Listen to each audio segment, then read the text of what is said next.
औज़ुबिल्लाहिमिनश्शैतानिर्रजीम बिस्मिल्लाहिर्रहमानिर्रहीम। जहान तैमूर के मुअज़्ज़ज़ सुनने वालों को मेरी तरफ़ से अस्सलामु अलैकुम। ये मेरी पाकिस्तान स्टॉक मार्केट के हवाले से आखिरी वीडियो है। आज की वीडियो में मैंने स्टॉक मार्केट के 7 बुनियादी असूल आपको बताने हैं। मेरी स्टॉक मार्केट पर इन 4 वीडियो से हर बंदे को स्टॉक मार्केट पर बेसिक इन्फॉर्मेशन मिल जाएगी, जिसकी मदद से कोई भी पाकिस्तानी स्टॉक का काम कर सकता है। लेकिन वीडियो स्टार्ट करने से पहले नए आने वालों से मेरी गुजारिश है कि प्लीज़ चैनल को सब्सक्राइब करें और वीडियो को लाइक और शेयर करें।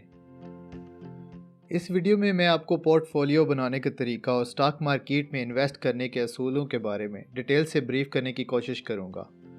स्टॉक में पोर्टफोलियो का मतलब आसान अल्फाज में समझ लें कि आपने स्टॉक की मुख्तलिफ कंपनियां सेलेक्ट करके इनमें पैसा इन्वेस्ट करना है। पोर्टफोलियो बनाने के लिए आपको स्टॉक मार्केट के अंदर कंपनियों के नाम देखने होंगे कि वो कौन सी हैं। ये काम मुश्किल था, चनाचा स्टॉक मार्केट ने इन्वेस्टर्स को इस मुश्किल के हल के लिए कुछ सेक्टर्स बना कर दिए और सेक्टर्स के मुताबिक कंपनियों को तकसीम कर दिया, जैसा कि दीवाने cement, TG cement, maple leaf वगैरह। ये सब कंपनियां सीमेंट सेक्टर में आती हैं। इस तरह हबीब बैंक, पंजाब बैंक और यूबीएल बैंक, ये कंपनियां बैंकिंग सेक्टर में आती हैं। स्टॉक मार्केट में इस वक्त एक्टिव सेक्टर्स 10 हैं, जिनके नाम मुंदरजा झैल हैं: फूड्स, टेक्नोलॉजी, सीमेंट, ट्रांसपोर्ट, मुतफर्रिक, engineering, chemical, commercial bank, cable, electric and गिड्स और पावर जनरेशन इंडस्ट्री बेओशन। तमाम कंपनियों को इन सेक्टर्स में तकसीम कर दिया जाता है। अब आप इन सेक्टर्स को मुंतखब करके जिस सेक्टर्स की जौन सी कंपनी में इन्वेस्ट करके इसके जितने शेयर्स खरीदने हैं, तो टोटल मिलाकर जो मसावात बनती है, इसको पोर्टफोलियो कहते हैं।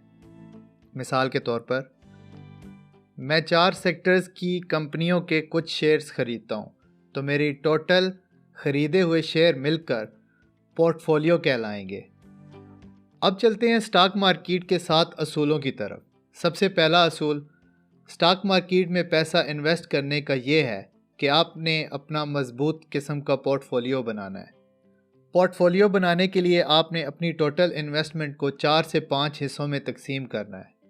अपनी टोटल को 5 हिस्सों में तकसीम करके अब आपने 4 सेक्टर्स मुंतखब करने हैं। स्टॉक मार्केट का पहला असूल ये है कि कभी भी सारा पैसा एक ही कंपनी पर नहीं लगाना चाहिए। इसकी वजह यह है कि अगर आप एक कंपनी के सारे शेयर खरीद लें और इसी सेक्टर पर गवर्नमेंट कोई टैक्स वगैरह आयद कर दे, तो आपकी इन्वेस्टमेंट डूबने का ख़तरा पैदा हो जाएगा। लिहाजा हमेशा 4 सेक्टर्स मुंतखब करें और 4 सेक्टर्स मुंतखब करने के बाद इन सेक्टर्स की कोई सी 3 अच्छी कंपनियां सेलेक्ट करें और इन कंपनियों के शेयर्स खरीदें। इस तरह के आपके पास टोटल 4 सेक्टर्स और इन 4 सेक्टर्स में 12 कंपनियां होंगी जिनके शेयर्स आपने ख़रीदे होंगे, और यूं आपका पोर्टफोलियो बेहतरीन किस्म का बन जाएगा और रिस्क फैल जाएगा। इन्वेस्टमेंट में रिस्क को हमेशा फैला कर रखा जाता है, इस तरह रिस्क कम से कम होता है।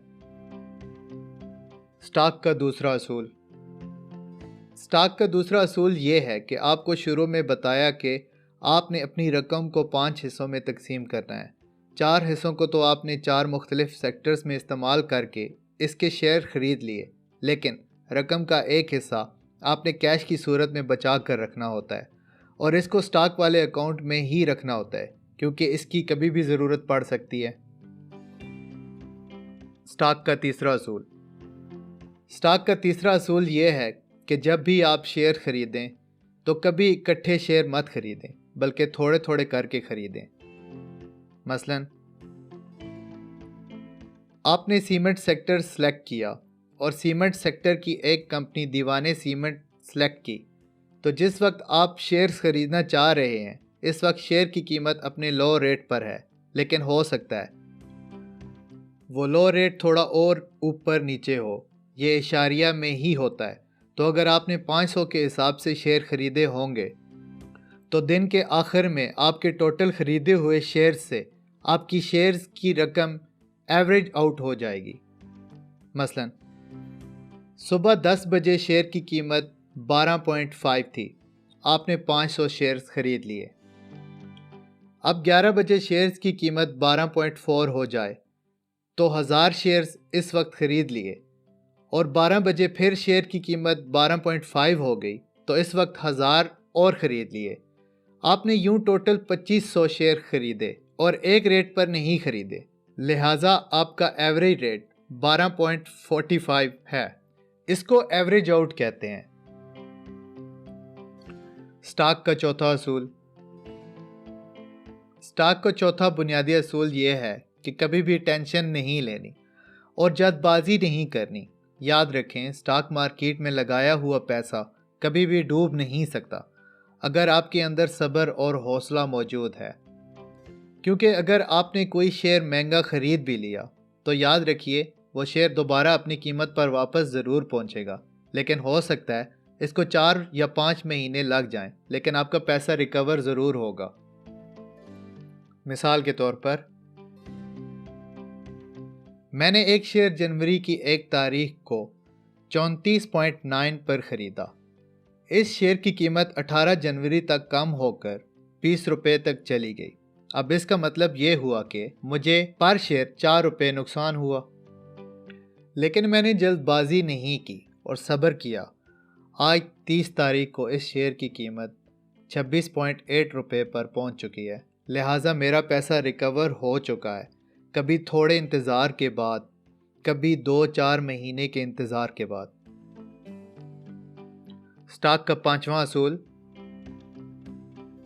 स्टॉक का पांचवा असूल ये है कि स्टॉक का कारोबार कभी भी इन पैसों से मत करें। मिसाल के तौर पर बंदा ये सोचे कि आज मैं मार्केट में पैसा लगा रहा हूँ और कल ही मुझे इसमें मुनाफा हो जाएगा। ऐसा नहीं होता। लिहाजा सबसे पहले इस चीज़ को दिमाग में रखना चाहिए कि स्टॉक मार्केट के काम के लिए वो पैसे इस्तेमाल करें जो आपके ज़ेरे इस्तेमाल ना हो, बल्कि कमेटी की तरह अपने ज़हन में यही हो कि ये 5 महीने बाद ही मुझे मुनाफे के साथ मिलेगा। स्टॉक का छठा असूल। स्टॉक का छठा असूल ये है कि कभी भी लालच मत करें, क्योंकि स्टॉक मार्केट सब्र और हौसले का काम है। ये आपको दिनों या मिनटों में मुनाफा नहीं देती। इससे लोग पैसे बनाते हैं, लेकिन इसका मतलब ये नहीं होता कि आप दिनों में ही अमीर कबीर हो जाएंगे। लिहाजा ख्वाबों की दुनिया से निकलकर हकीकत की दुनिया में रहना सीखें। असूल नंबर 7। स्टॉक के काम को पार्ट टाइम बिजनेस के तौर पर इख्तियार करें। स्टॉक के बिजनेस को कभी भी अपना मेन स्ट्रीम बिजनेस मत बनाएं।